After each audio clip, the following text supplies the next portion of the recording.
Bengal national chamber of commerce এমন একটা বাণিজ্যিক প্রতিষ্ঠান বাঙালিদের, আমাদের কিন্তু সেই জায়গাটা লেখাই আছে, আমাদের যে মন্ত্র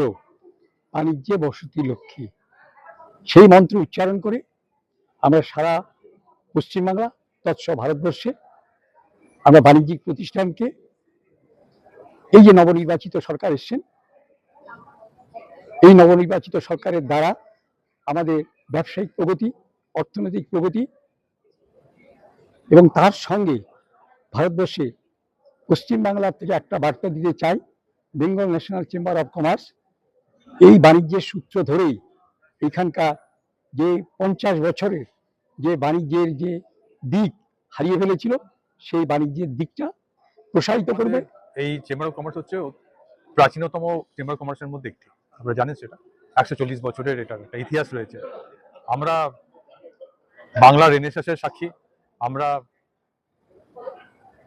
ব্যবসা, বাংলার যে ব্যবসা, সেই ব্যবসার যে নবজাগরণ তার ধারক এবং বাহক বটে। বর্তমান সরকার যে এসছে, এই কথা নিশ্চয়ই আমরা অস্বীকার করি না বা আমরা কেউ করতে পারবো না যে আমাদের এখানে বিনিয়োগের পরিবেশ সম্পূর্ণ নষ্ট হয়ে গেছিল। তার অনেক কারণ থাকতে হবে, সেগুলো রাজনৈতিক বিশ্লেষণ, সেগুলোর মধ্যে যাবো না আমরা। নতুন সরকারের এবং নরেন্দ্র মোদী আমাদের প্রধানমন্ত্রী অত্যন্ত ডাইনামিক একজন লিডার, তার সঙ্গে বর্তমান গভর্নমেন্টে যে বিজেপি গভর্নমেন্ট এসেছে, তাদের যে আমরা সদার্থক কথাবার্তা এবং তাদের মনোভাব আমরা বুঝতে পারছি। এই মনোভাব যদি বজায় থাকে, তাহলে আমি এই চেম্বার অফ কমার্সের সিনিয়র ভাইস প্রেসিডেন্ট আমি আশ্বস্ত করতে চাই প্রত্যেক বাংলার বসবাসকারী এবং উদ্যোগপতিদের যে আগামী দিনে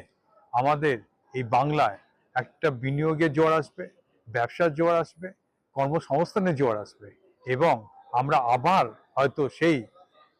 আমাদের যে সোনেকা চিড়িয়া বলা হতো, সেই দিনটা আবার ফিরে পেতে পারি আমরা। তার জন্য সবার সহযোগিতা দরকার। এখন যেহেতু নতুন সরকার গঠনের পর নতুন সন্ধিক্ষণ হলো, আমার মনে হয় যে আগামীকাল যারা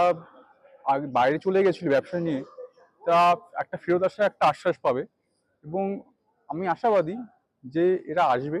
এবং ব্যবসাটাকে আবার দাঁড় করাবে এবং যেই টাকা পয়সা নিয়ে বাইরে রাজ্যে, বিভিন্ন রাজ্যে তারা ব্যবসা গঠন করেছিল এই কদিনের মধ্যে, এই 5-10 বছর 15 বছর, এবার এরা একটা চেঞ্জ করে এখানে এসে ব্যবসার একটা নতুন নির্মাণ করে, আমার মনে হয় এটা আশ্বাস পেয়েছে নতুন সরকার।